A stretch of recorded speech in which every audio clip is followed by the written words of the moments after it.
Like one of the guys said that has stayed with us in the past, if you're your true, authentic self, it doesn't matter what you are, whether you're angry, whether you're upset, sad, whatever it happens to be, as long as you're your true, authentic self with the Mustang, Oh, yeah. they'll respond to you. As far as they're concerned from the herd perspective, they don't want you in the herd. If you're not sure about how you are, it's confusing for them.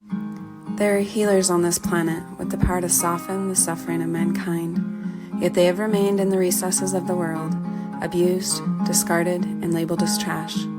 This is The Touch of a Mustang. I am your host, Shalise Clough, and I'm here to tell the story of wild horses, Mustangs, and the humans who are discovering and sharing their gifts while working to protect their well-being and preserve their spirit, so this divine power won't be lost. Join us on this quest with the Wild Mustang.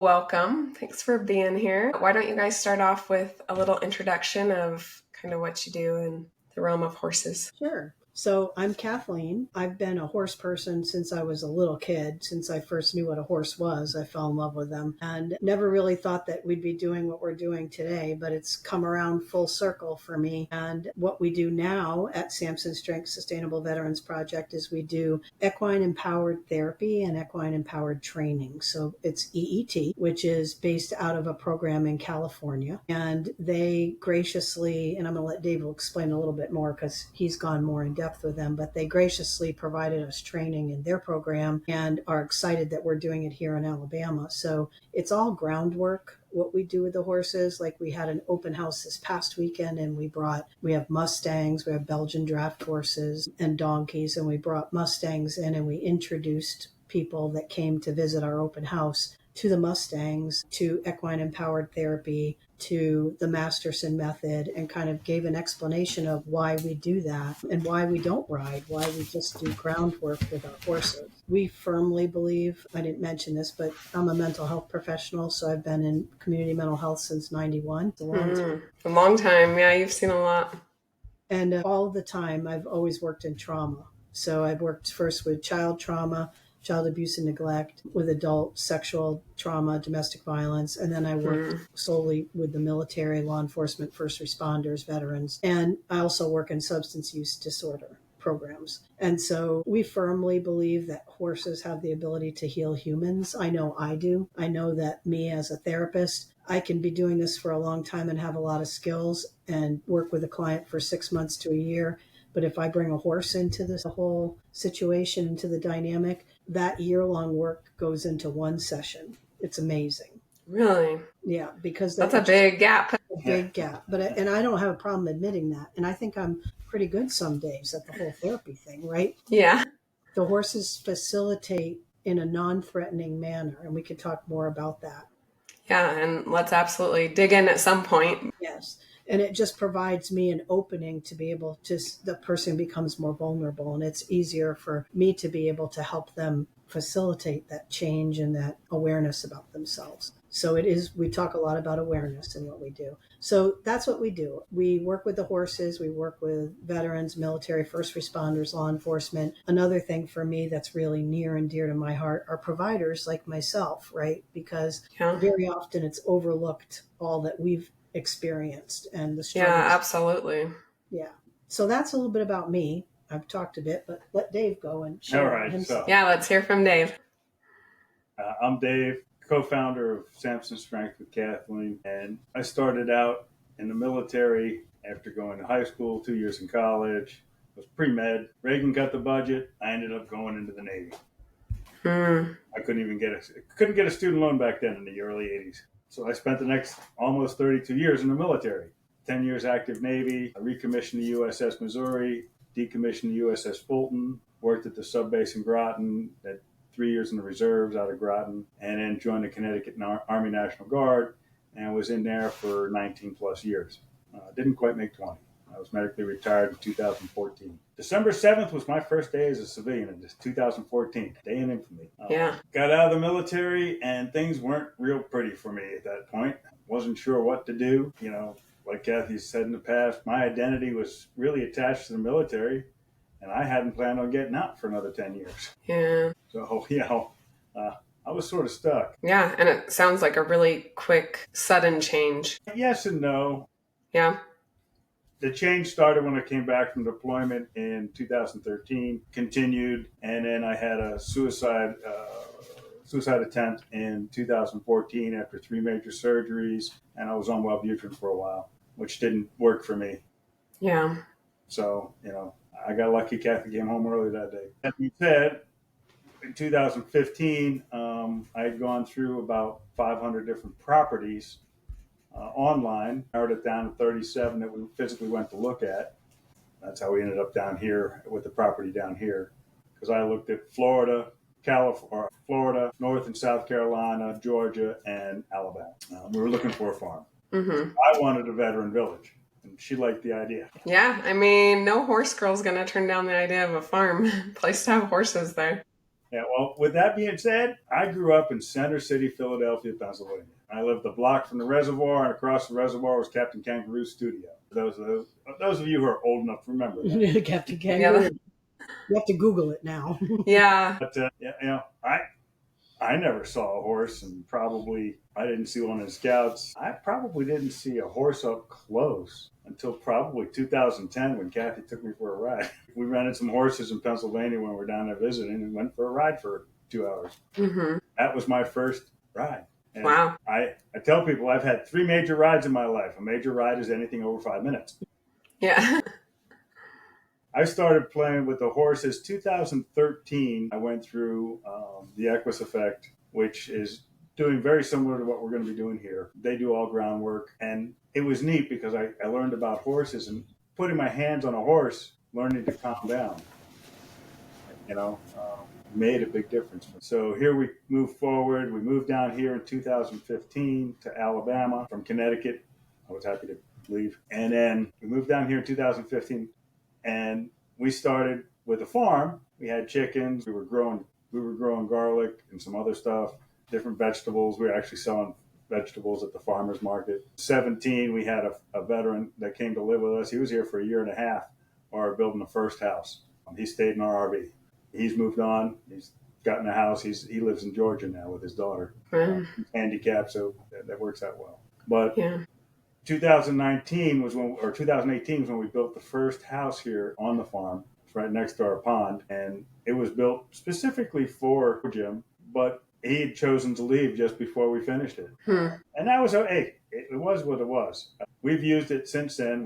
We've had 14 different veterans, actually now 17 different veterans that have stayed here on the farm at different times. Some of them for a couple of days, some of them for 13 to 15 months. So it was needed regardless. Yeah, and that's it. It was needed regardless. We built the first one there. The next one we built was in 2019. So that year, my dad had passed away, and my dad was a World War II veteran. You might have seen some of that information on our Facebook page. And so I came home from his service, and I was driving home, and it was about a mile away from our house. On the right-hand side, there was a piece of property, and it said, for sale, and it was 16 acres, and it was all fenced in pasture and trees and all of that.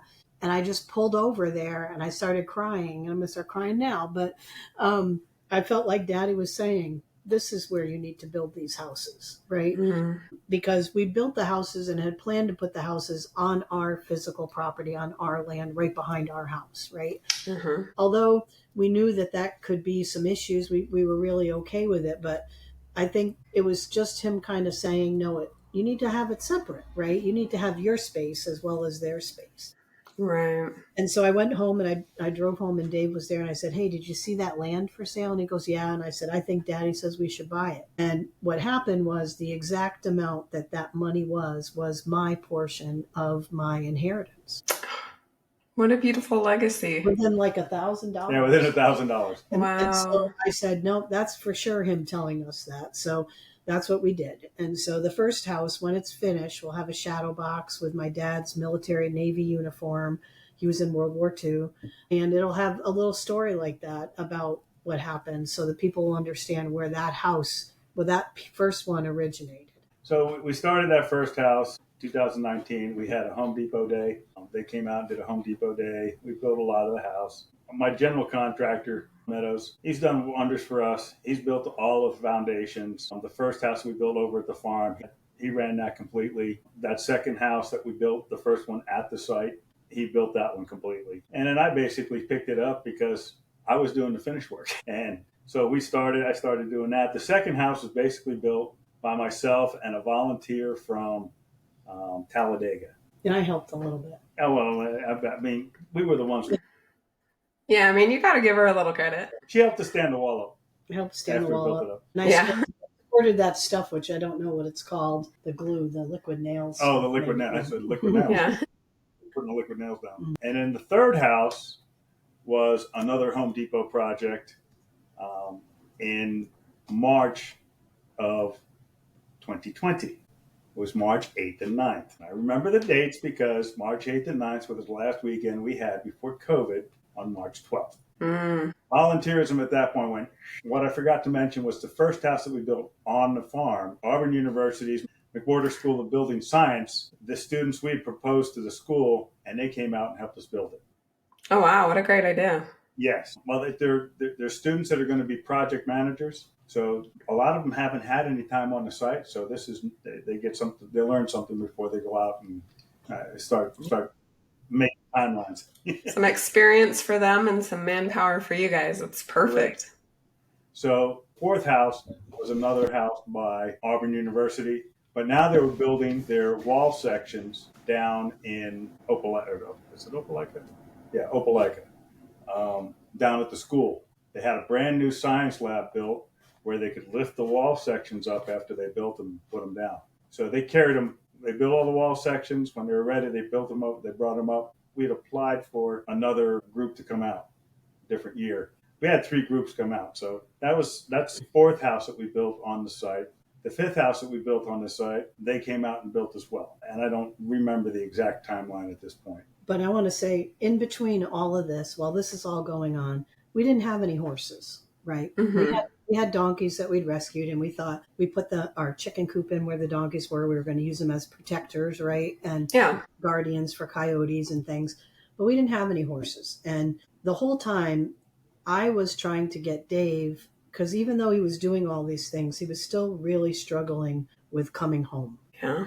Military. And I knew horses could help, and I knew they'd helped him in the past, right? So I saw the Mustang Heritage Foundation and how they had that program specifically for veterans, right? It was like a 6-week program, and that it was a 6-week tip training program. Right. And they'd go to Texas and they'd be part of a tip training program and have a horse. They'd leave with a horse, a Mustang. And so I'd signed him up.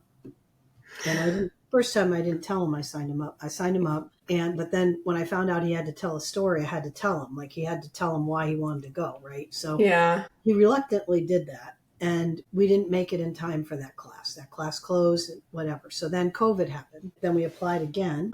And then they had said that they had shut it down because of COVID. And then they realigned some of what they were doing at the Mustang Heritage Foundation and weren't doing that anymore. So then we found out kind of a roundabout sort of way about a program, which I think you know about, Dale and Renee at our ranch. And so again, I reached out and I kind of signed him up, to go to this.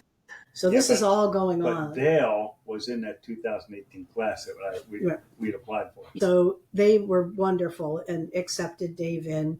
And this was all going on around this same time. And then, so that was before we went there. Yeah, we got our first Mustangs October 23rd of 2021. I remember because we got horses that day. We were also doing a American Legion Riders Music Festival that day. So when I finished up with that, I ran back to the house to the horses. We went to start seeing the horses in August. So Babby was our tip trainer. We hadn't gotten into Dale and Renee's place yet. And so I was looking for, there's got to be a way. We'll just get a Mustang on our own, right? We'll figure this out. So that's what we thought about the tip program, right? And in Leeds, which is right outside Birmingham, Abby was a tip trainer. And so I reached out to her, and she said what we were interested in doing, that we wanted to get one Mustang. It's hard to do.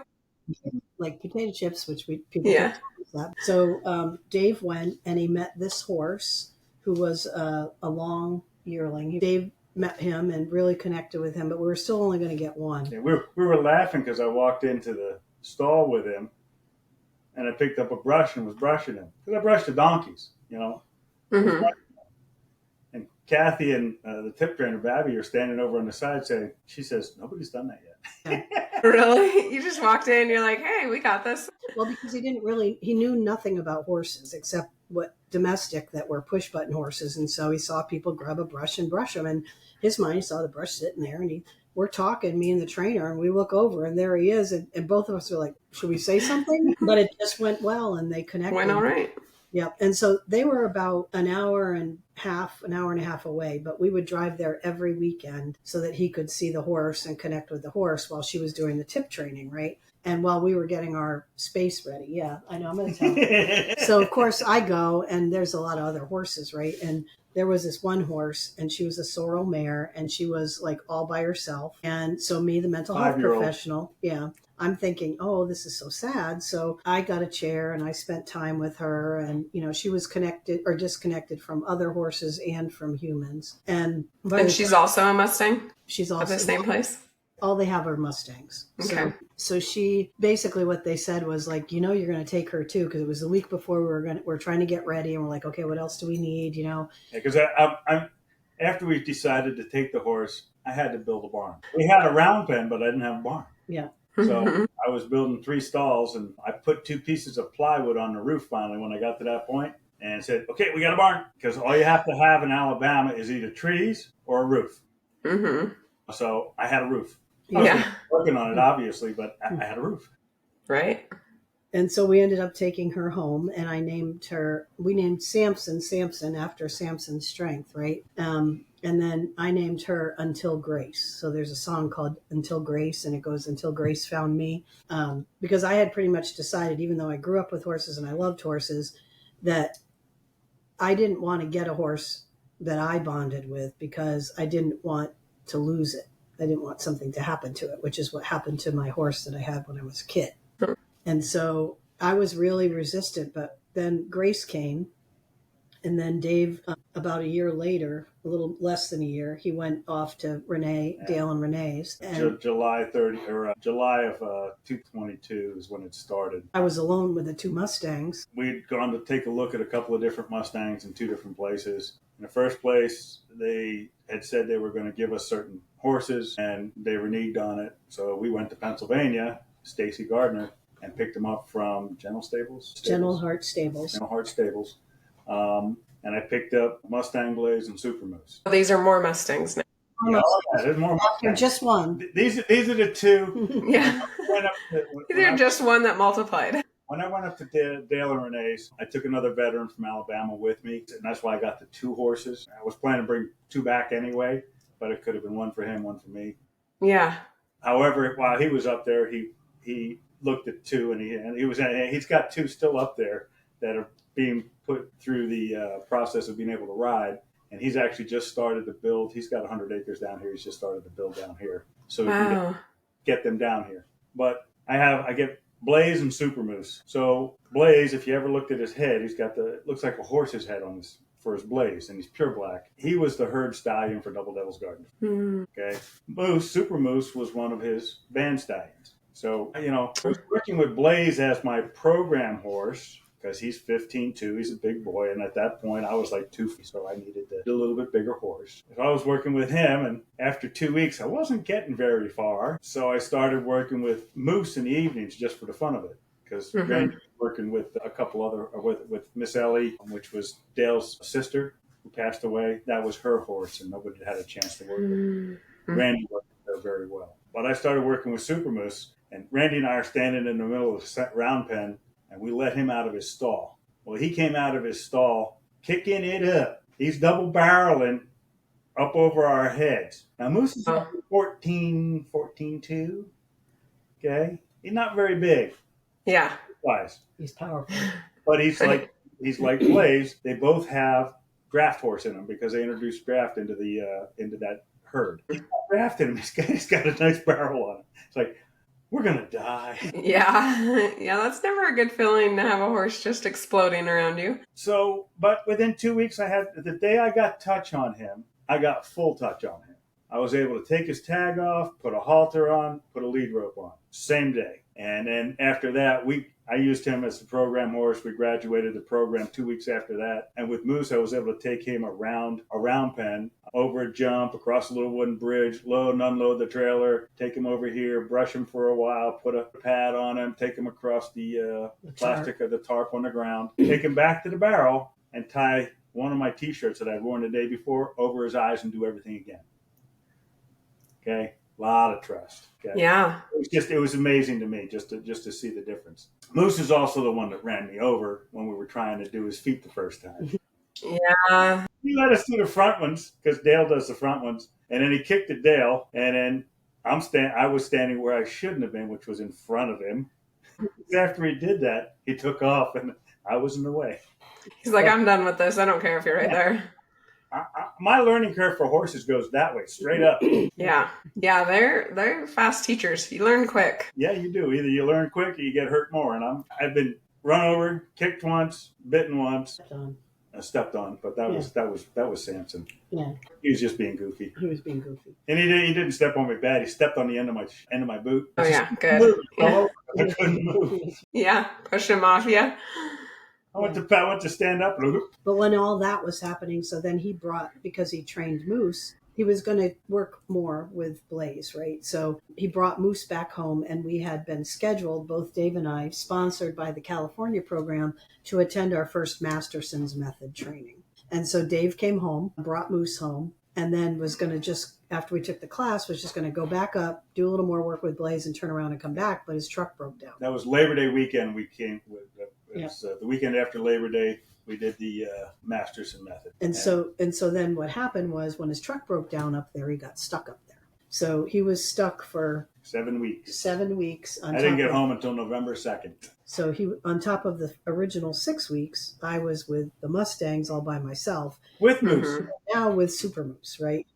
Was just because they were adding up. Right. Well, he was just tip trained, and I'd have no interaction with him, right? So, but he and I became best buds really fast. He's my love bug, and everybody just loves him. And the funny part about Moose is, so I grew up, when I finally did start riding after I got older, I was riding hunter jumpers, right? So even though Moose is short, I thought he's a powerful little pony, right? He could be perfect for me because I'm short, and he'd be a great hunter jumper. And so the funny story is that we put in these fences, right? Like the electric fence, the solar electric fence with the tape. Mm-hmm. And every day he was getting out, and no one else got out.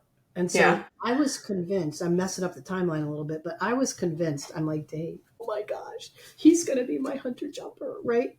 And then one day I came home and I watched him go like this. And he went under the fence. Darn it. That's not going to work. And we around the same time that she saw that, but he was staying here, and he had we have a swing that's about 200 yards from that fence. And he was sitting on it watching Moose. Because Moose was getting ready to go under it. He's just walking back and forth. And he wouldn't go under it while he was watching him. Yeah. Smart. They talk about eye pressure and what a horse feels, and it really shows this, because I drove into the driveway, got out of my car, he turned to look at me, and when he turned to look at me, the horse went under the road. I watched him go under it. He'd been there for half an hour watching it, and he wouldn't go. Yeah. That's funny. But so then, and we just, after that, so then we brought Blaze home. Dave started doing more work with the Masterson's method. I did just the 2-day weekend class, but he asked the Equine Empowered Therapy program in California if they would consider continuing to sponsor him, because he really enjoyed it. And we found how it was really helpful for both Dave and the horses. And I learned a lot, but I have a lot of other things going on my plate. So we thought it would be great way for Dave to really just have a quick course in learning about horses, because you have to deep dive into anatomy. He's like taken all the horse anatomy classes. He's done a lot of work. He understands a lot more of the top to bottom physical body of a horse, all the parts, than I do. No, you do. And so he really does. And so that's kind of where we kind of got started with that. And we started working more with the people in California to understand better about what they're doing, because there's many different models, right? And I won't mention the names or anything, but for equine assisted type of therapy, right? Mm-hmm. Absolutely. And so they're very effective models, and they do great work. A lot of them, a majority of them incorporate what's called hippotherapy, right? So there's riding involved. And we really didn't want to do that here. We didn't, not that we don't have rideable horses, because we do. And we'll tell you a little bit about those potato chips that joined our family. The piece is that what we found is that there's a lot missed when you just go to riding. The relationship with the horse, right? Yeah. The connection that you get with the horse, with yourself, with others, the work that you do through the Mastersons, through the equine empowered piece, what we talk about. And I didn't mention this part. So growing up, I was a groom. That's kind of what my parents said. If you want to get a horse, you got to prove it to us that you can take care of one. So I got a job at a barn and I worked as a groom. So it was drilled into me from the beginning about the importance of touching every part of the horse's body, noticing every part of the horse's body, for them to be looking top notch for the show, but also to look for any sores or anything, right? And then I went to school to be a veterinary technician because initially I liked animals more than I liked people. Some days I still Yeah. I'm usually in that human population. Some days. Yeah. Some days you're just an animal, but that's why we get along. But so the piece is that understanding this, for me, it was a big shift, right? To understand the difference between grooming. I didn't understand that I was really connecting and building trust with the horse. I thought I had a purpose in my grooming, right? Yeah, focused on the job. And so part of what we teach, we have homeschool students that come out here, like we said, veterans, military, everyone. The first thing I teach, and that's what Dave gives to me because that's my area of specialty, is how to groom the horse, right? And we incorporate in the touch and the importance of the touch. And then Dave kind of steps in and does more of the Masterson piece. But every bit of it, we're talking about being present. Every bit of it, we're talking about breathing, using our breath. Every bit of it, we're talking about the horse's heart rate, our heart rate. Yeah. You touch the horse for 3 minutes, you're going to change your breathing, you're going to change your heart rate. Yes. And we talk about the human body, its electrical field goes out 6 feet, the horse's goes out 30. So when you enter their 30-foot space, they already know where you're coming from. Right. They know your intent. They know where you're at. And we've added other horses, and we'll tell you about those, but each one of our horses has a story, right? And we encourage, when we teach, we had a group out this past weekend from another barn who doesn't have Mustangs. They don't have Mustangs. They have domestic horses. And they said, well, our horses have lived a pretty simple life. And I said, it doesn't mean they don't have a story.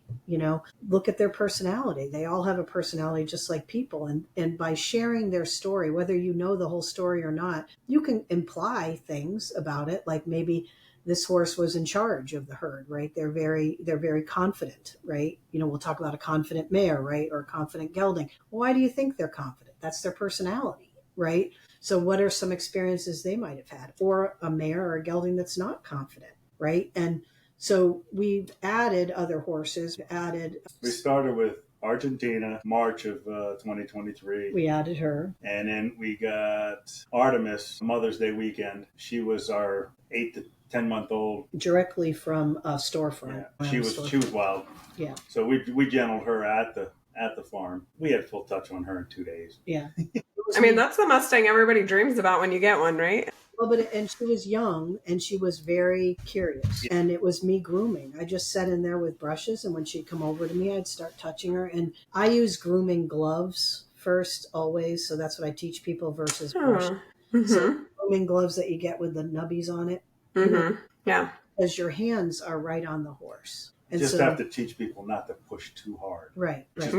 First time I ever used them. So yeah. Samson was thrilled with me with their gloves. But that's the other part, is teaching how the different horses, just like us, have different sensory systems, right? And that, some of the horses are more sensitive to that touch. And so we want to be mindful. We want to know the horse, right? It's true, yeah. We want to understand. And the horse will teach us how they are if we just pay attention, right? And so as I'm saying these things to you, those are the things that we incorporate in the equine empowered piece, right? So if I'm working with providers, I'm really talking about what we learn in Masterson, which is we search for a response. We get the response, we stay there, right? And then we release, right? And so thinking about working with a client, right, or a patient, is that we search for something that could be the core of the issue, right? For depression, trauma. And then when we find it, we just stay present. We just stay present. We don't ignore it and keep going. We stop there. We get quiet about it, right? And then what we'll do is after we do that, we're going to step back a little bit and let them not feel this extreme pressure, So it's the same with the horse. And if I could teach the provider that about the horse, they have this realization like, oh my gosh, that's what I should be doing with my clients. A really good visual and understanding. It's so beautiful the way those principles transfer. You're talking horse body work and then human mind and the similarities that you can draw from that and the way you can use those principles. Well, the neat part about it is Jim Masterson tells you throughout the books that he writes is less is more. Yes. So, a lot of times I'm using an air gap, which means I can be this far from the horse. I can be 10 feet from the horse and still working the Masterson method, which is how I got the blaze. Okay. Because after a couple of days of just working with his pole and his TMJ, he walked up to my hand and put his head on my hand because he liked the energy feedback that he was getting. It's incredible. And it's the same thing with the people. Less is more sometimes. Right. Because it's really about, and we can use, this is the other part that I find interesting. I said to the part that I could take a year's work of therapy and put it into one session. I've been a therapist for a long time. I know horses, like as far as domestic horses, I'm good with that. Right. And I'm also I'm pretty much our veterinary technician, like all the things that normally you'd probably call the vet on day one. Kathy puts into effect all my things until I say, I'm pretty smart about it. I don't let a horse suffer. Believe me. I'm sure you know that, but I know a lot about how to treat things, Yeah. Skills probably every horse owner should have, to be fair, to have those kind of basic. I don't have them. No. Yeah. Well, you have Kathleen. Right. So I knew all that stuff. I knew about how to halter a horse. Sometimes like Dave, the donkeys got out and he put the halter on the horse. And I looked over and I tried not to laugh, but the bottom part was right here. Yeah. I'm like, what the heck? Not quite right. The other thing, and the donkey's like, what is this thing? What are you doing? Yeah, that's funny. They're a little tricky to figure out if you're not familiar with them. I still do that. I still have to look at it so I can get it on right. Yeah. And with the Mustangs, we usually use rope halters. So this was like a regular halter that he grabbed, and he was kind of like, what the heck is this thing? But so that stuff I know, right? I know about riding. I know about saddles. I know about all that stuff. But what was fascinating to me is, like you said, the parallels that when I saw Dave doing this Masterson work, I just took a 2-day class. When he took the other classes and I watched him do this work, I'm like, oh my gosh, that's just like therapy. Oh my gosh, that's just like therapy.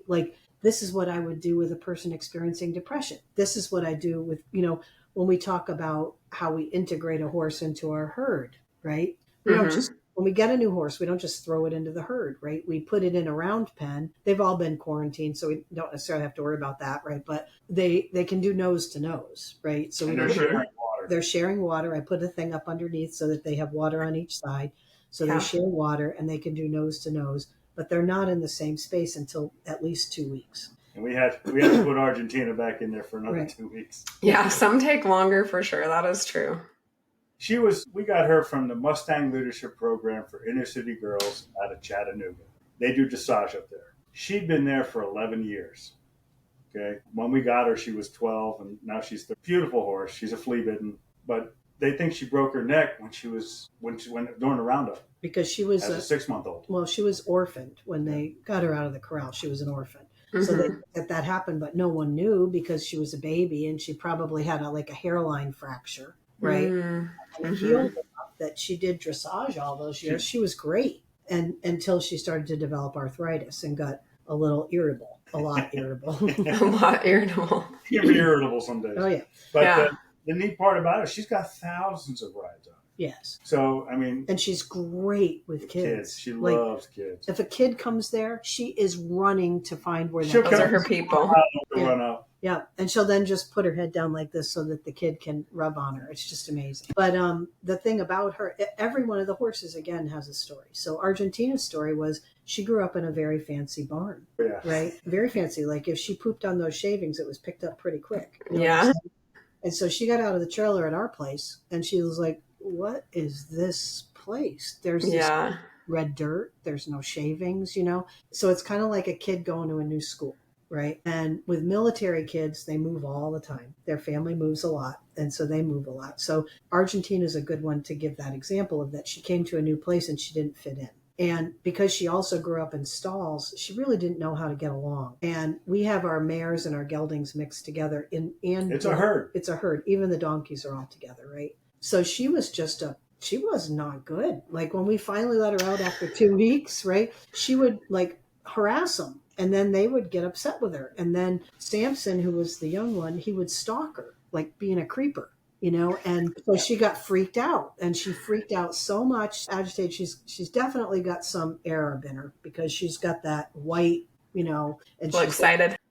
She got the head shape. And she said the excitability, right? And so she just took off running, ran right into the fence, over the fence, out into the road. Oh no. And she was just whole body shaking. So we put her in 2 weeks more. But when we tell that story, this is why it takes so long and why we don't need to ride, right? Because when we tell that story, almost anyone can identify with being somewhere where they didn't fit in, and that there wasn't maybe someone to protect them, right? Yeah. Or guide them how to fit in. So it was our responsibility. We had to guide Argentina how to fit in. We had to teach her. And we didn't really necessarily need to teach the herd how, because the herd was just being a herd. They were doing what they do and establishing their positions. Mm-hmm. We needed to teach Argentina how to. She really didn't understand. She didn't have the herd dynamics. Yeah. So that, you've got the lead mare, and then you have somebody else under that, and somebody else under that, and somebody on the bottom. Right. She started out, she tried going for the top, and that didn't work. They weren't quite ready for that. She ended up on the bottom for a little while. And I think right now she's probably second from the bottom. I think Artemis is probably on the bottom. Yeah, but Artemis is okay with it. Yeah, really. She doesn't care. No. That's her spot. Yeah.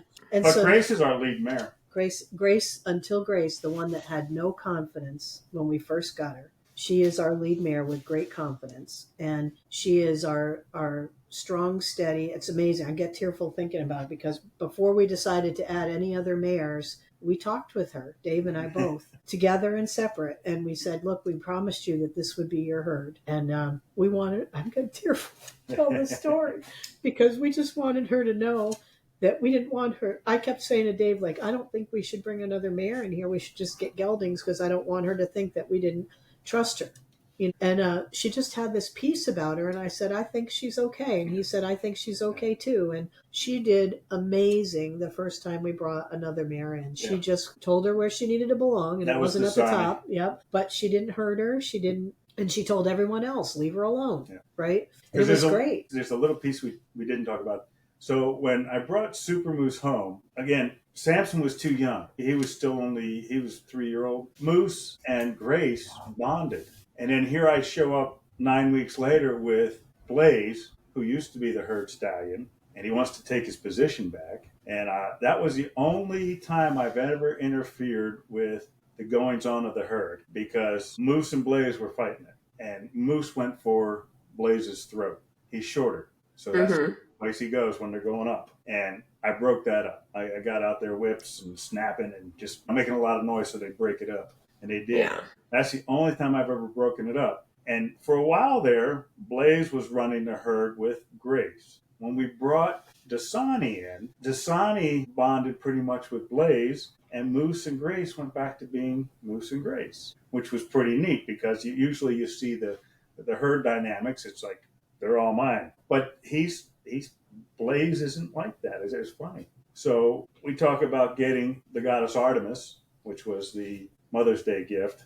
She was actually gated. Now, her and Samson have bonded. So now you we got Dasani after that. She's sort of left out in the cold because there's nobody really there individually. So, but she hangs around Blaze some, but they always have a kickoff when they kick at each other and they bite at each other. And it's not, there's no damage being done. It's just, it's fun to watch. Yeah. See, you realize where the actual herd dynamics is. And now we just got our last, after we got Dasani, she was the last one for 2023.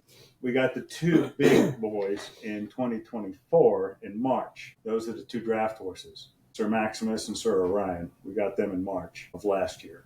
And then the last one we got our 8th Mustang and 10th horse, was Pippi Longstocking. She came to us in December. I went and picked her up. You've got Dasani, Argentina, and Pippi Longstocking all came from that program for inner city girls, the Mustang program for inner city girls out of Chattanooga. Again, Dasani she's Greenbroke. She does well, but when we got her, she was 7, and she has some arthritis issues. And then Pippi was trained, and they're worried about her growth plates, so they didn't want to keep her up there. She's only a 3-year-old, so she's mixed in well. Originally, the big boys, we thought we were going to have to keep them separate because they were obviously workhorses, right?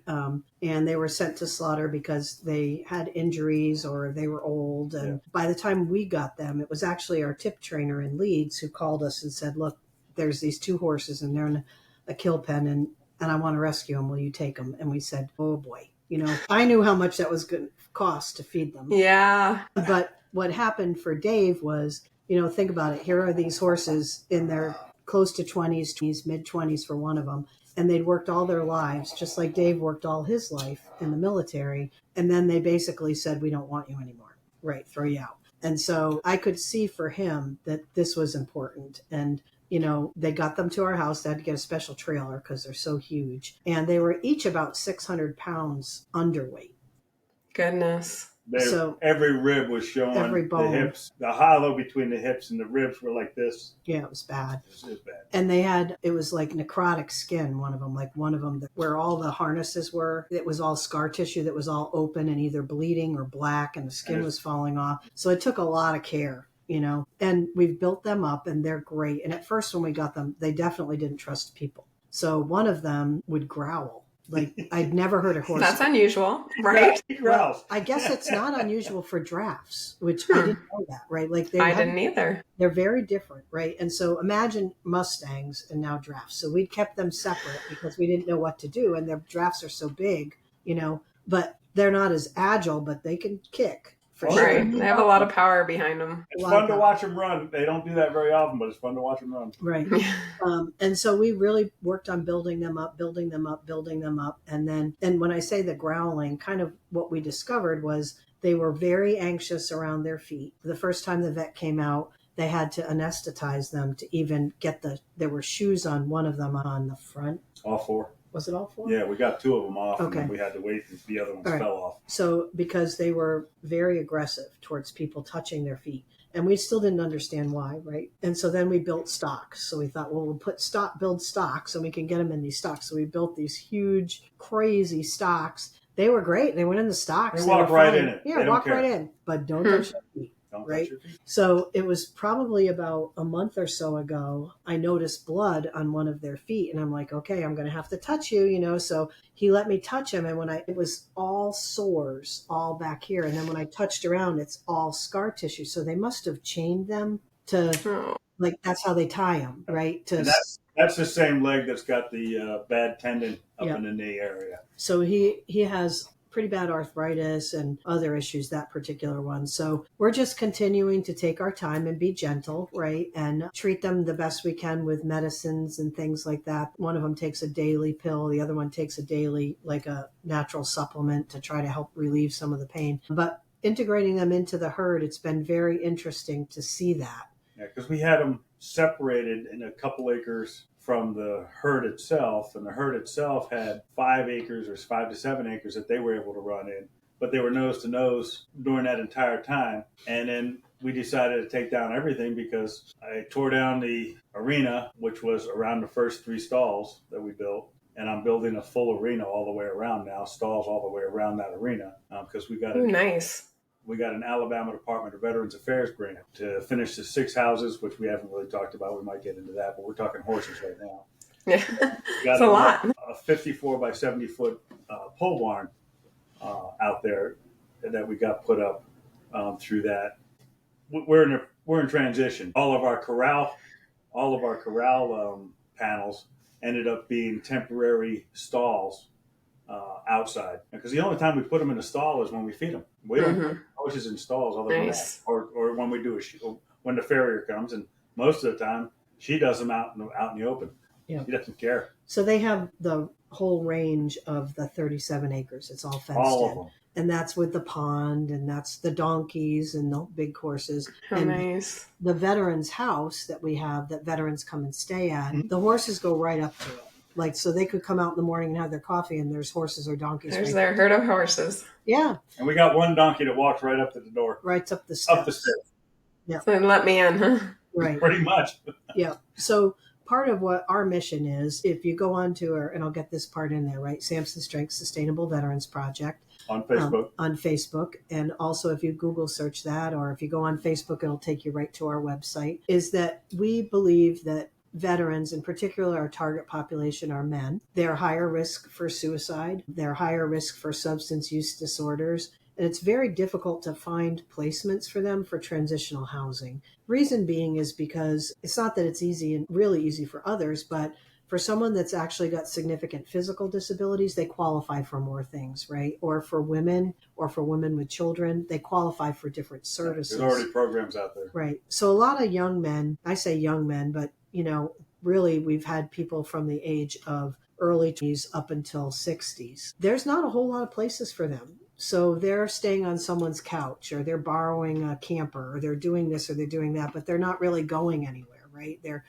considered homeless. And we say transitional, not because necessarily we're looking at transitional all the time from military to civilian life, but what we look at is that these guys very often never transition to civilian life. And so we're providing transitional services now where they can come, they can learn about what their benefits are with the VA, with the government, learn about educational opportunities, vocational opportunities. While they're with us, we engage them in doing things with the horses. We have an aquaponics project, so we've got fish and plants in our greenhouse. We do gardening, we do canning, and we have a freeze dryer, and all of those things we're trying to teach sustainable living, right? Mm-hmm. So we engage them in that when they're there, if they want to. We don't force them to. We do kind of have an expectation that someone will be participating with us on the farm, right? We usually look for 5 to 8 hours a week volunteer time. Yeah.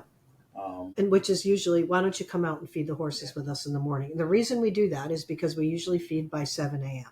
So we have an expectation you're up and out of your house. Getting up and going. Right. Yeah. And so after that, then we can say, okay, what's your plan for the day, right? And what are some things? We like to engage them in involvement in the community. So when there's an older veteran that might need a ride somewhere, if our veteran can drive, we ask them to do that. We do a lot. That's really what we want to do, is get them moving forward, right? And so again, it's transitional housing. It's small footprint homes. If you go on our Facebook page and our website, you can see what they look like. The homes that we're building on that other piece of property, there's 6 homes being built, the ones Dave was talking about. 5 of them will house 2 people each. Part of what we've learned, like you said, everything's a learning process with horses and humans. It sure right? is. Yep. Is that if it's really, really comfortable there, people don't want to leave. I can tell you how comfortable it is down there. Every once in a while, it's so quiet down there, and it sits on a 3.5 acre pond. So you overlook the pond, and they're sitting outside, and it's just a little 1-bedroom, bath, kitchen area with a nice comfy chair. Every once in a while, I go down there. Yeah, sounds great. And Dave's like, where are you at? At the house, right? The tiny house. But it is a very peaceful place. And that's part of what we want. And what we notice when guys come there, and they can't believe how quiet it is. And what we had when we had the open house this weekend is quite a few people that were coming through were talking about how peaceful that housing area was, because you can see it a little bit from the road, but not much. Most of it you can't see. It's down in a little hollow. I kept the big trees that were in the center of it. So that, because normal contractors, what would they do? It's all gone, put it up and then start growing new stuff. I took the time and we built around old growth so that we had that already in place. And it makes a big difference. And that's the piece I think too, is that you can see, we're not really great at tooting our own horn, but we took a lot of time we didn't just say this is where they're going to go. And whatever we did, right, is when Dave places the barn, like if you look at the photo on the Facebook page, it's a picture looking down into the barn on a foggy day with the fog on the mist on the pond. And one of the big horses is standing in there. when he put that barn on in that position, I was like, what the heck is he Because doing? it's not square with anything. Yeah, I'm But thinking what it's square with is the prevailing wind. is the wind. He stood out there and he felt it, you know. That's what I was like, why are you putting it there? Like, that doesn't make any sense to me, right? It doesn't make sense how you're doing this or how you're doing that. He's like, just wait, you know, because I don't think that way he thinks. No. We have very different thought patterns. But yeah, I know how that goes. yeah, but that's the other part where we can talk and share. And when we're doing this, when we do the work with couples, right? We don't think the same. And very often, because we don't think the same, we butt heads. Yeah. Right? And then someone has to step back and say, okay, look, let's just slow down here. And it's usually not me. I got no fuse and no filter anymore. Yeah. Well, I've gotten better at it being me, because it used to be where I was like, I'm toe to toe with this boy. And I'll tell you what, you want that psychological stuff, man? I'm good at that. Right. So, but we joke about it and we talk about it now. And I think that also helps in those experiences, you know? Sure. So are there any questions that you have? And we've talked for an hour. Yeah, I know. The time is flying by. I thought it would be good to talk about, you kind of mentioned, both of you, how the horses have helped you separately, to talk about maybe that and how you drew that into your setup, that horses are going to be part of this service that we're providing. Well, the big piece about it has been starting with the Masterson for me. Because again, I didn't start working with horses until 2021 when we got to. Yeah, you guys went fast. Oh, yeah. I'm not arguing the point. 0 to 60. Yeah, but there's no more. We've been offered horses and we've turned them down because we have what we need in our herd to work with the equine experiential learning and training. We don't need to add any more to that. It takes a while for a horse to integrate into that. Pippi was the last one. She came in December and she just fell right in because, like I said, she's a 3-year-old, so it's not a big deal. Yeah, life's easy when you're young and don't know any better. You just take whatever's coming at you. Yeah. But working with the Masterson for me has allowed me to reach out and get in touch with the horses. It makes such a big difference for me. Like I said, when I went back up to Ohio in mid-September 2022 to work with Blaze and see about getting him trained, I started working the Masterson piece because I'd just been to the course. And it's like, yeah, let's try this stuff out. It works. And I would work with some of the other horses in the barn. And it was funny because the barn would calm down. The whole barn. Not just the horse, but the barn, because this one would settle down. An entire change in energy. And the energy would change and you'd see it. And I went from, again, Blaze, when he would go poop and post, the energy just flattened. Everything just, everything went up. And having worked with him, I still don't have full touch on him 3 years later, or 2.5 years later. But I'll walk up to him in the middle of the field, scratch his head, scratch his ears. Sometimes he'll let me work down. Just the last 2 months, he's really started letting me work his side and his back. But he needs to get used to it because it's such a different feeling for him. And I think we forget that sometimes, how different the world we're bringing them into is. And I take it at his pace. And I've had people say, how come you don't? Because I don't need it. Yeah. I don't care whether I ride him or not. That's not my goal. My goal is for him to trust me. That's the key. Beautiful. So I work with him, and currently he does. Kathy got a good video last week of that. I think it was Saturday, Sunday, something like that. But she got a good video of me working with him. And, it's all about respect. And when he pulls away, I just back off and then take a couple of seconds to step back in. Sometimes it takes 3 times and then it'll let me in. But it is what it is. Now, where was I going with this? Like, how it's helped you too. Working with the other horses, I worked with all of the different horses. The 2 big guys, the day after we got them there, again, we talked about Orion grunting and just sort of. It's like growling. Yeah, he just. If you get too close in his space, that's what he was doing, or too. Yeah, close. he's letting you know this is not okay. But I worked with him with the Masterson piece and was working his bladder meridian from this far away.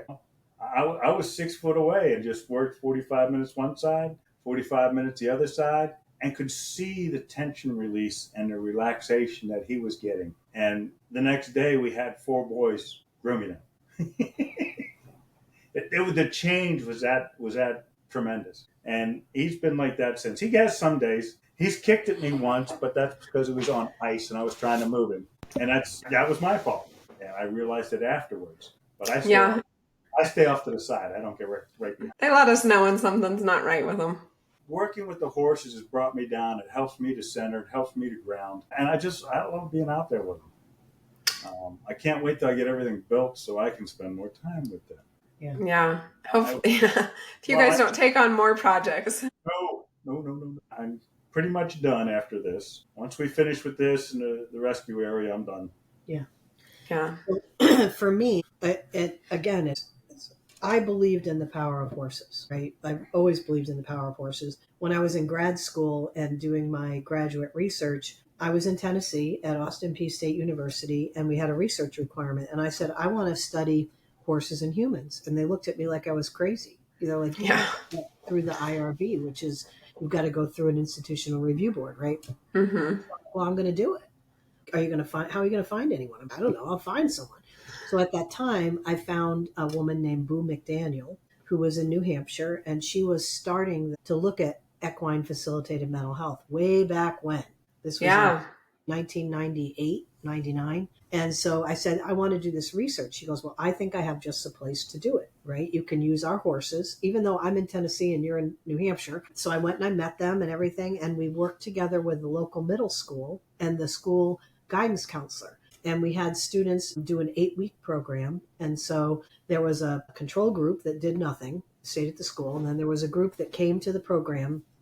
And they basically for 8 weeks just went an hour a week and they groomed the horses. They learned about, like parts of the horse care, the saddle and all that. And I think the last day they probably had a ride, right? It was a riding, but it was only 8 hours total. And we did a self-esteem measure and a child's depression measure. And we saw significant results in those 8 weeks, and statistically significant. Like my professors were blown away, right? And it was really exciting. And so that research kind of spearheaded some other research to happen after I graduated and whatever, not at my university, but for Boo and the equine facilitated mental health world. And so, if you've done much about looking into it, is there's very little research that actually, it's anecdotal. It's what we say, like how when we saw it make a difference, this person was able to get through this barrier or whatever, but there's not actual documented scientific research. So there's more. And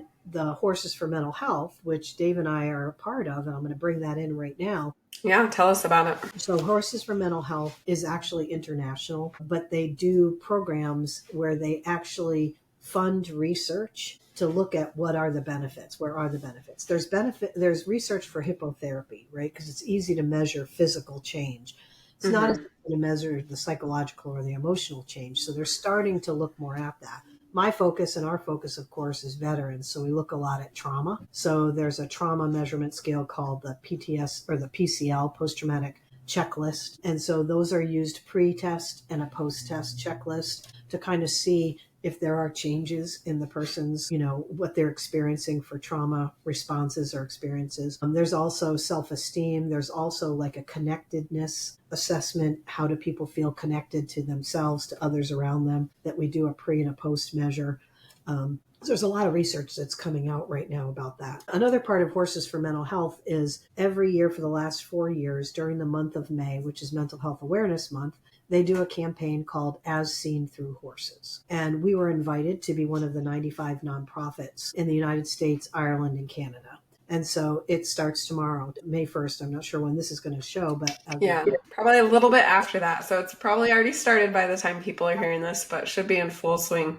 So the Horses for Mental Health and the As Seen Through Horses campaign is an amazing campaign. So the Horses for Mental Health obtained sponsors that would cover a fundraising platform. So when someone donates to the nonprofit, like our nonprofit, which is one of the 95, all the money that they donate comes directly to us. They don't take a fee. They don't take anything like that. So if I donate $10, the nonprofit gets $10 because it's being sponsored by the large sponsors, which is great. So we'll be putting out videos during the month of May on our Facebook page, on our Instagram as well, which is the Samson Strength.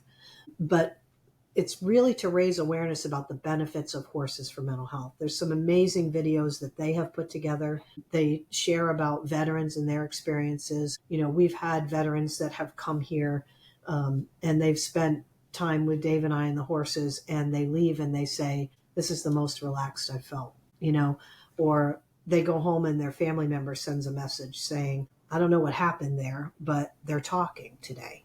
Right. We've had the same thing with kids. Yeah, lots with kids. Tell us the little story, because that makes a big difference. Which one about? Amos. Okay. The first two. Yeah. So we had Samson and Moose had laid down out in the field, right? And, the Mustangs, you know how they are. They're just so what you see is what you get. They're present when they're feeling yes. and whatnot, right? And so I said, well, I figured Samson would be fine, right? Because he's the laid back, kind of goofy, but laid back. So the boys went over and they just laid down with Samson. He was snoring and everything, and they're just loving on him. And then the other boy walked around to Moose, and Moose, no one had ever sat next to Moose or gone next to Moose when he was laying down. So he always gets up when you go by him. Gets up right away. Yeah. So he got very common. enough, right, that I got nervous, right? And so I'm videotaping it, and at the same time I'm thinking, okay, calm down, right? Take a breath. Yeah. This young man, kind of like Dave did that first day with the brush walking into that Mustang, he just walked right over to him and Moose didn't move. And he started petting him and he sat down with Moose. Moose was set up, his head was up, but he was pretty relaxed. And he started touching either side of his face and he was just petting him. And on the video, I heard him say, I do believe this is the most relaxed I've ever been in my life. Yeah, he says, Miss Kathy, this is the most relaxed I've ever been in my life. Yes. Now, this is a 12 or 13-year-old boy. Yes. It was just amazing, right? And for him, I think in that moment, it created such a level of confidence and security that he felt comfortable really engaging with all the horses. And he's one of our, he really, I'll say, go out, can you go out and get the big boys? And he'll just go out and get the big boys, right? And I'll say, do you feel comfortable grooming the big boys? He's like, oh yeah, I got it, Miss Kathy, right? And he does. And they're all have learned so much about how to be in tune with the horses and in tune with themselves. And their mom has shared with us the confidence that she's seen. And so that's been really, really great to see that. The mother and father are both prior service veterans. He retired from the service. She got out after about 10. Yeah. Then we've had other kids that have come out and with a lot of anxiety prior to, and we say, just bring them out, and on the ride home, I'll get a message, I can't believe she can't stop talking about it, right? She's talking about this horse. And one person drove an hour and a half to get here. And of course, the kids were complaining on the way here, but then on the way home, they stopped talking about it. So I gave them a referral to a closer barn where they might be able to do some stuff. And the little girl said, but is Grace going to be there? If Grace isn't there, I don't want to go. And so it's just amazing to me because I think, there's this thing about the Mustangs that's so different. I'm not saying you can't fall in love with a domestic horse. You absolutely can. Yeah, for sure. But when Mustangs trust, they give it all. And even Blaze's thing with him is it's kind of like he's aloof. Like, look, I allowed you people to bring me here, right? Yeah. I'm going to take charge of this herd for you. I'll make sure, but don't push it, right? Yeah. And we're I'm a herd stallion. What are you guys thinking you're doing? Right. And the part that to me it's so why he gets along with Dave so great is because Dave was, he was an officer. He started out enlisted and he worked his way up. Thing about Blaze, he didn't just walk into the stallion role. Yeah. Nobody handed it to him. Yep. Either way. You got the scars to prove it. Right. Right. And there's this part of don't tell me what you want me to do. And they get along great, these two. Yeah. They understand each other. For me, I just every time I marvel, right? And like this past weekend when we had the Mustangs, we had the open house. So we brought Moose and Grayson and they were in an area. And at first I had the round pen and I had them because I wasn't sure how they were going to react. They'd never been around that many people. Mm-hmm. I had the round pen. They were outside the round pen. All the people and the horses were inside, right? Mm-hmm. A person with each horse that handles them, that knows them, one of the students. And we had that morning had hung flags up by the barn. And I'm thinking, oh, this is just to make it more exciting. You see what I'm going with this, right? Yeah, I can feel it. The anxiety. But they didn't even react. And part of it is because when we had the arena before, I would hang up kites, Walmart kites to fly whenever the wind came. We flew them off poles and stood off the... Oh, fun. Up high enough. And so they were used to it. So they kind of looked at the flags like, huh, what's that? And then they didn't react. Another weird thing they're humans doing. By mid-morning, people coming, I just said, oh, just come on in. So they all came in. And they're all around the horses, and we're talking about the horses, and the horses were so great, and I was so impressed with what it really helped me to see is that this herd trusts me, because I was the person that was doing the work that day. And then when Dave came, they were the same. They trust that we're going to keep them safe. Yeah. And the energy that you're going to bring to them, that you were, and I think that just shows like you were there to protect them, until you saw everything was okay. I think they know that. Yeah. I think they know that too. And I mean, when you walk in and you just bring your energy down, ground yourself, it makes a big difference because, like I said, I've watched the barn when I was up north change. I've seen it change down here too. Over the years, Blaze has gone from the pop to just... He just pays attention. He just pays attention. He's dropped the heavy duty stallion. The fight, flighter, freeze. Right. And we talk a lot about fight, flighter, freeze, right? And how Mustangs are the perfect example of that for veterans. Yeah, very good visual for how it works in us as well. Right. When the donkeys got out that day, Dave and I were on the way to a wedding. So, and then our friends, the father of the boys and one of the boys came to try to get the donkeys in. And what he said to us was that Blaze, he had his head way up high and he was actually kind of like rearing up, like, pay attention. I'm in charge of this herd. I don't know who you people are and what are you doing, right, to my herd. We've never seen that, like, at least not recent. No. But what it made me realize is that, as soon as we got there, they all walked away, right? They're all calm. There goes it. But that they still, it's just like anything else. When a new person comes on the scene, right, everyone's paying attention. Like, think about it, how you relate it to high school, middle school, elementary. The new kid shows up. Everyone pays attention. If something comes in that's a threat, everyone pays attention, right? But how do they pay attention? There's one that pays attention, prepared to step in, and then there's others that just kind of get away, right? And so that's the part, like you said, everything can be related to human behavior. And so when I did that equine thing in grad school, before I did it, I took a week-long course in equine experiential therapy. It was through Onsite, which was in Tennessee, and the Sierra Tucson program. And so they came out and taught us about how to work with horses as therapists, right? And it really helped me to understand how to integrate that, that everything can be used. And that what they did there and what we do with ours is that we tell the stories of everyone in the herd, right? Tell the story about the different horses before we even pair you up with a horse. And then we ask you to pick which horse you'd like to work with. Mm-hmm. Okay. And people will either like gravitate towards Blaze because he's the unworkable. He's the elusive, right? Yeah. He's the challenge, the tough one. And I'm always like, yeah, okay, whatever. Go ahead, try it, or they'll go to like Grace with a story, right?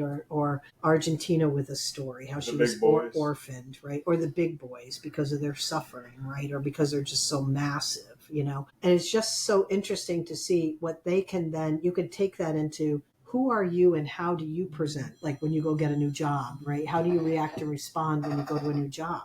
What's the position you immediately gravitate towards, right? How do you react and respond in a relationship, in an interpersonal relationship? If you're in a person that's been in domestic violence situations or, potentially sexual traumatic situations, what type of people are you getting in relationships with? It'll show up in the interaction with the horses, which then can be discussed in a therapeutic way. Yeah. Kathy's brought the guys from where she works during the week. I work at a substance use inpatient program. Yeah. She brought them down there. We've had actually, when the corral was there, or the arena, we'd sit everybody in a chair in the arena and just let the horses wander through. Mm-hmm. Fun to watch. Who the horses would pick. Yeah. And then we would ask them, why do you think they picked you? Why did they come to you? What was it about? Well, they were more inviting, right? They were more welcoming to the person. What was it about their energy? Are they blocked? And so all of these things, you don't have to be a therapist to do it. It's not therapy per se, although it can be integrated into therapy. It's therapeutic. It's therapeutic. Therapeutic for sure. Right. The connection, mind, body, spirit, all of those components, right? The body part, my breath. I'm learning about breathing and slowing my breath down. And I'm not doing it for myself. We tell them by slowing down your breath, you help the horse to feel safe. Yeah. Correct. Right. That's a common theme I've seen is that people aren't willing to do it for themselves, but it's like when they have someone else that they feel like is depending on them, it's like, okay, maybe I can do this thing now. Especially an animal that might be scared. Yeah, because you don't want to, because as soon as you hold your breath, What's a horse do? It takes a deep breath, stops, and gets ready to fly. Yeah, they feel the tension, whether you do or not. I think a lot of times we don't feel it So, until we see their reaction. one of the big things I force myself to do around the horses is accentuate my breathing. So when I'm working with Masterson with them, they hear me breathing. Which when I do that around him, because he's driving me nuts, he goes, "All right, you're breathing again. Like, why are you breathing like that?" Now maybe you realize You need to take the energy down. No, I wasn't thinking about you. I'm thinking about myself. So that's pretty much it. I mean, that's how it affects us, I think. I mean, it's really, I'm just amazed every day. I'm so grateful that they allow us to be a part of their world. Yeah, there is something really special that they like us. I mean, I've said that before, but they seem to enjoy being around us with all the craziness and trying to figure it out that we bring to them. I usually walk out every morning, and when I walk out every morning, it's like, I give a call out. Yeah. Blaze will respond. Grace will respond. Grace wants food. Blaze is saying hi. And sometimes we get one more, but it's hard to tell who that one is. And then sometimes the big boys answer. I think Maximus answers occasionally. But the guaranteed one pretty much is Blaze and Grace. Grace is looking for food. Yeah, that is a very common reason why they like us, I'm sure. Yes. But I think it's deeper also. I think it's deeper also, too, because what's fascinating for me is that when we bring people out and the herd is out and about, and I say, well, let's walk down and see the herd, right? You know, sometimes we'll take a chair or whatever. Or sometimes if the person can't walk real well, we'll take the golf cart down, you know. And the horses are curious. They want to see, who is this person, you know? Who you got today? And we used to, but we don't anymore. We don't do treat rewards because then they just got too pushy. So we don't do that anymore. They get fed when they get fed, and that's it, right? If they get a treat, they get it in there. Basically, they just come because they want to see who we are, right? And then there's some that want attention, and they will stay and they want attention. Our donkeys are notorious from coming, running, and turning their butt to you because they want a butt rub. Yeah. At Olive, we've got a hill. It's about 250 feet long. And she came around the edge of the fence, put her ears flat back, and I'm standing at the bottom by the feed shed, tore down the hill and spun in front of me. And I thought, oh, I'm going to die. Yeah. She wanted a butt rub. She just wanted a butt Yeah. rub. It was urgent. She didn't want you to leave. She'll come up and she'll back into you. She'll put that butt back there. And it's not threatening in the least. She wants a butt rub. She wants a butt rub. Jenny wants a butt rub. Sometimes tango, sometimes foxtrot. And then Whiskey, not so much. He hasn't got to that point yet. He's our feral one. Out of all of them, he's the most feral, even over the horses. We've had him since 2017. It's just his, but we let him be that way. We let him be that way. It's a quality of life. That's what our vet says. We'll say something like, well, what should we do about this? She's like, well, they seem pretty happy, you know? So yeah. Quality of life. Yeah. I mean, that's a huge gift to give to the animals, to let them be respectful of, yep, this is, you don't enjoy it the way the other ones do, and that's okay. A lot of times when it was just the donkeys, they were a little bit chunky. They've got some extra, neck muscles. They're competing with the horses for the food too. But yeah, probably that, and probably a little more energy and stuff going on for them to do. Well, we thank you so much, Shalise. Thank you guys for being here. Your program sounds absolutely incredible. From your houses, I can just see how someone could go there and just like be able to breathe for a minute, to decompress from all the stuff we take in our modern human world. And, you know, with the work you're doing with the Mustangs, I think it's incredible.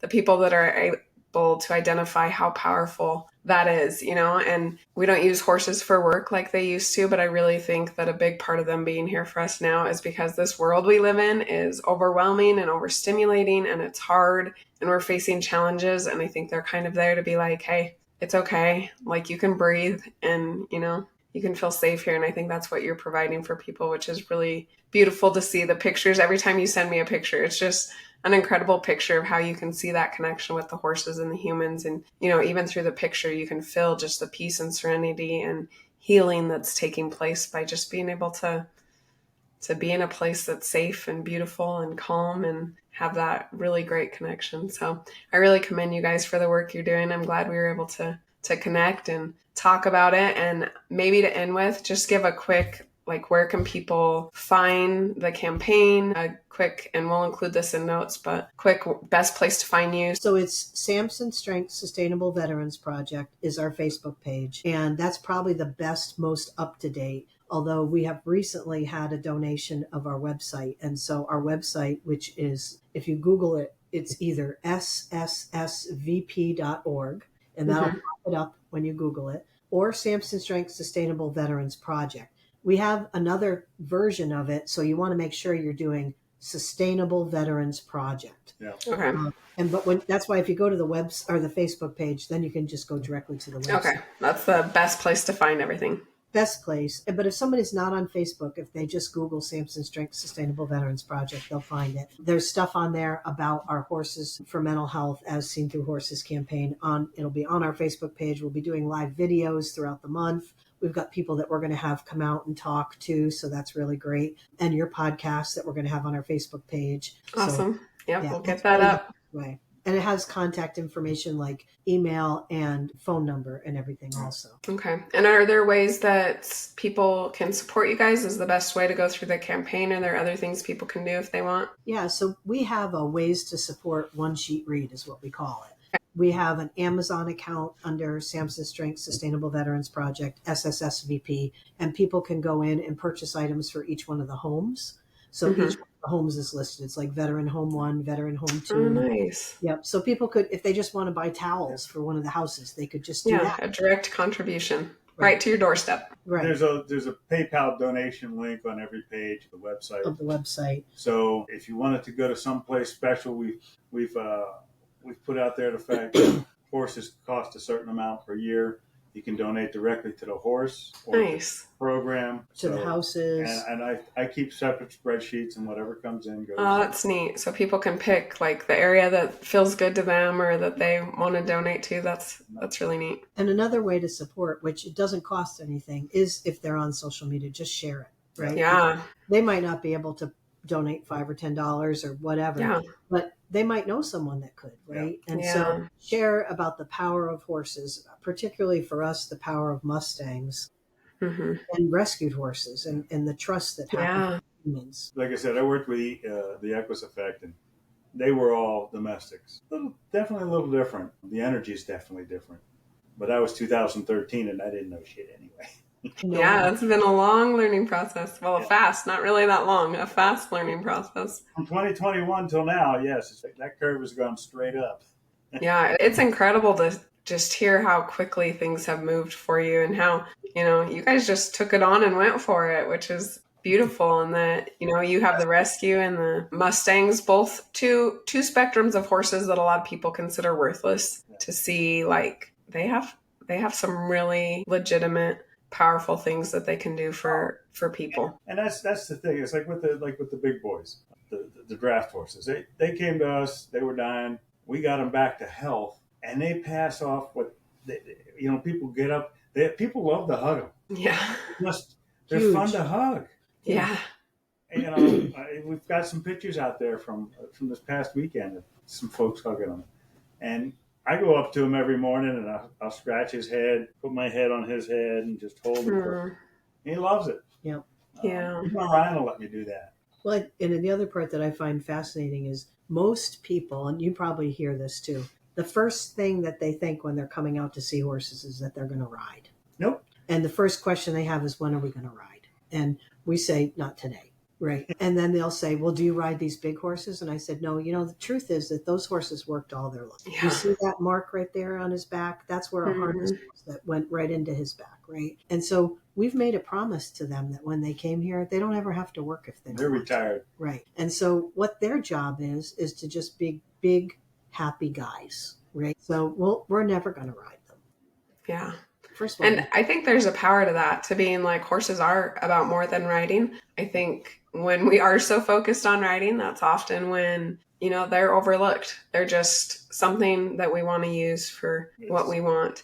But that connection, man, it gets strong when you're like, wait, let's work together on this. Like, what's going on? What are you thinking? What is your story? And I love the way you related stories, because I feel that also, it really builds that empathy and connection, not just with the horses, but kind of personal insights with other people, to be able to understand like our stories have meanings and the horse's stories have meanings. And when you can see a similarity in a non-threatening situation, I'm not looking at myself, I'm looking at this horse, and how like Argentina reacted and responded, right? And how Samson was a goofball and was just creeping on her, and just use that and explain it. And people can be like, they might either be the Argentina or they might be the Samson. Oh, I never really thought that might be how it makes someone feel if I follow him around. Yeah. And I just want to get to know him, because that's really what he wanted to do. He wanted to get to know her, but he was just doing it in a way that was creepy, right? Yeah. And so if you can use those stories like that, people can see themselves, right? And identify maybe not necessarily what we call in treatment character defects, right? But they could be character traits that get in the way of me having a relationship with other people. Yeah, and the things that we desire in life or the things we need in life, making some little changes because you're like, it makes sense now. Right, right. What are some of the reasons you think it works so fast with horses? I think horses and dogs are similar, although dogs are predators, right? And horses are prey. I think with horses, because they are prey, and we explain to them that we're predators to them. And so, even though it's 1,000 to 2,000 pound animal, right, that how we react and respond towards them could help them to feel safe or unsafe, right? But I think the reason it happens so fast is because they're just this impressive animal, right? And when you do the Masterson part, when I talked about the search and look for the response, and then you stay and then you release, what we're searching for is so subtle. We're searching for a twitch of the ear, a little twitch of the eye, a little twitch of the lip, right? The obvious ones are when they go, wow, and they yawn, and stretch or whatever. But we're asking them to pay attention to that, right? What starts to happen is they become present now. In those moments when they're with the horse, they're out of their head. And so their head gets quiet. There's not all this noise because they really want to see it. They want to see an eye twitch. They want to see, and we'll say some of the horses are more expressive than others. Some of them we know for sure you're going to get a response really fast, right? And so we kind of set it up that that's the one the person will work with that we know needs to have something to try more, right? Whereas another person could be more patient, but they need to be present. And what I find with working with clients is the biggest problem, and you mentioned it, in our society, we're going in so many different directions. We got these freaking things right here. In our face all the time, in our pockets. It's a wonderful thing. We're virtual right now. This is great. We have all this, but it gives off an energy. It's all this, and it's an intensity, and we just can't be present. It's not possible, okay, unless we distance ourselves from that for a bit. And then when we distance ourselves from that for a bit, if we don't have something else to focus on, we lose our mind because we're so connected to this, right? So when we take them and have them touch this horse and go really slow, and then they realize, I just did that. I touched the horse. We explain that what you're searching for is a point of where the horse is holding tension, right? And so when the horse has the response, the tension it's like us when we go, oh, wow, that feels good, right? So they are doing it. It's very empowering. And then they want more, and the bladder meridian's a long line. It goes from all the way up there, all the way down to the back of the leg, right? And you got to do it on both sides. If you did the entire horse for all the Masterson's things, it's like an hour and a half. A couple hours. Yeah, a couple hours. We don't teach them that. All we teach them is the bladder meridian. It's a simple technique. And it's because anybody can do the bladder meridian. It causes no pain or damage to the horse in any way, shape, or form. And it's something they can all do to get more in touch with their own horse. Right. With their own horse and really with themselves, right? Yeah. Because what they'll say is, and one of the other things I do is I always take photos, right? I ask permission, can I take your photo? And at first they might be a little bit like, I said, no, but if you don't want me to post it anywhere, I won't, but I'll just send it to you. And what I found is that when you send a picture after their day and their experience, they look at it a lot, right? And they remember how they felt physiologically when they were with that horse. And so not only did they have that experience in that however long time they were with us, now they're taking that experience and continuing to re-experience the positive instead of the negative. Because the way the brain works is our brain re-experiences things, right? And it's trying to figure it out. It's trying to process it, right? And it doesn't usually re-experience good things. Yeah. Yeah, we do like those negative things to let them run away. Well, it's our survival part of our brain. It's not what's wrong with us. It's what's right with us. But the message it's getting is that we're under attack. So it pays attention to the scary things. things, right? So we need to create a new pathway in the brain for them to start noticing the good things. And so one of the ways to do it is to initially have this experience, because while the horse is having a physiological response, so is the human. Okay? Heart rate's lowering, blood pressure's lowering, all of these things. They've done research about it, and I believe it, right? The 3 or 4 minutes that you spend with the horse can last 6 to 8 hours After you leave.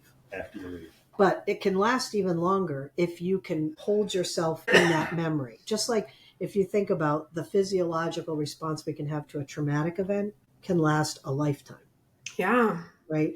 Yeah, we can relive it in our head. Right. Both ways. If we can rewire the brain, create a new neural pathway to re-experience this positive physiological feeling, right? Then the brain can tap into it when it's having a hard time.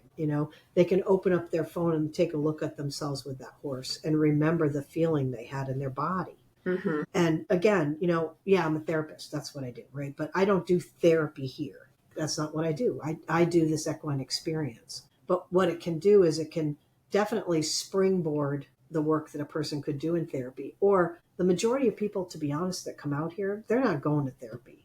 I wish they would. And so maybe some of what happens is I dispel the myth about what therapy's about, and go find a therapist. But a lot of them having this experience is enough for them to realize I can feel better than I feel. I can feel connected to myself. I can be vulnerable and love a person. And although there might be a chance that it could hurt, I'm willing to take that chance because the feeling that I have when I open myself up to it is by far greater than the feeling I have when I don't. Yeah. That's horses in a nutshell. That's horses. Yeah. They are incredible. It doesn't happen in in an office, right? Like, I have people don't come to this office. It just looks like this because I do the virtual thing, right? So, but even when I do therapy with the guys, that's the other part. Like what I learned in a Masterson with horses, I have now applied to my therapy. When I thought when I thought I couldn't learn anything more about how to be a therapist after 30 some years of doing this, right? And I thought I've seen it all, which I should never say that because then something happens the next day. But yeah.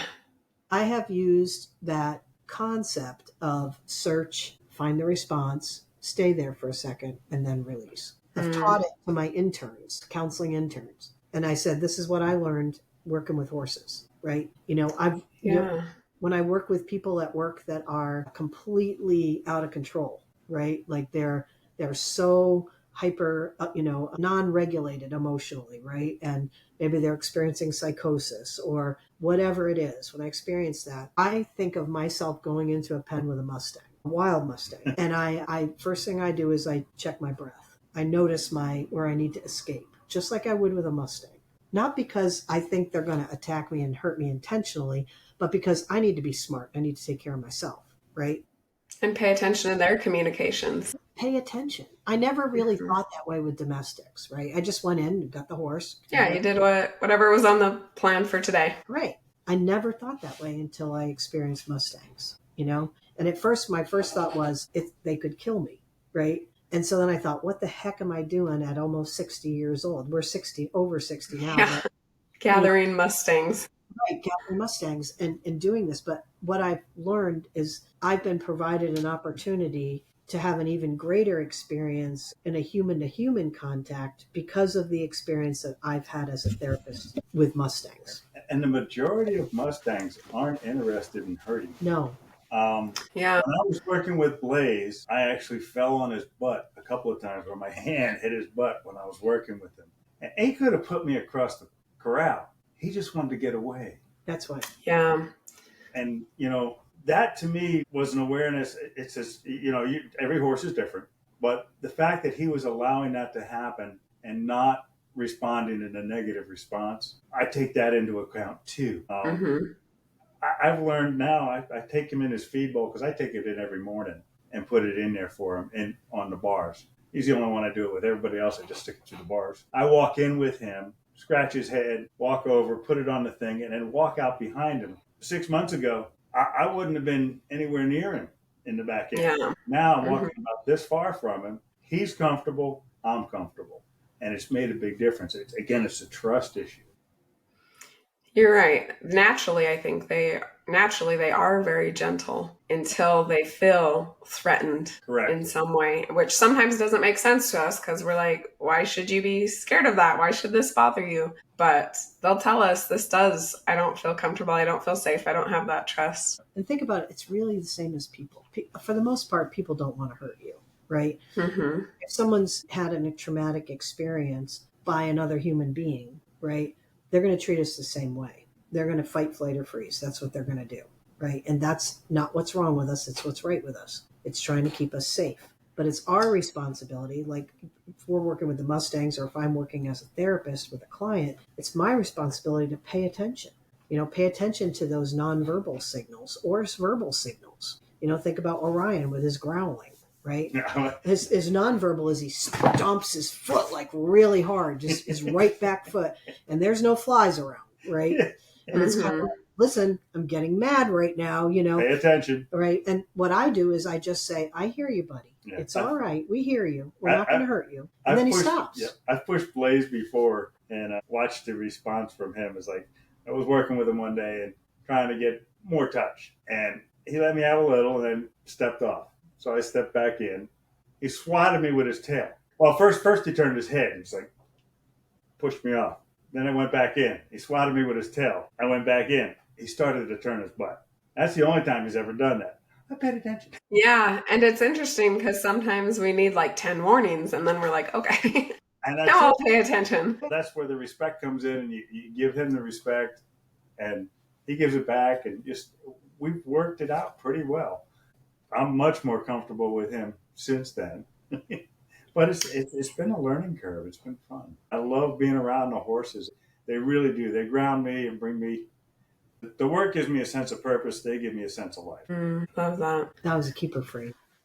Yeah, right. Frame that one. And I thought that principle you brought up with the Masterson method, where you notice just the smallest change, is so powerful because that's what we brush over all the time. Are those small little, whether it's with us or the horses, like the small little things that are like, this doesn't feel right, or like, this is where you need to put some of that focus. This is where we need to address this. So to really go back to that level where it's like, it's just the hint of something brings it out of where it's like, we're not addressing stuff until it's a huge reaction, or our life is falling apart, or our horse is kicking us, or whatever it might be. What a powerful principle for life is, like, pay attention to those subtle signs, those subtle things, because you can, focus on it and address it then, instead of waiting until it's gotten so far down the line, created more problems, become dangerous. Right.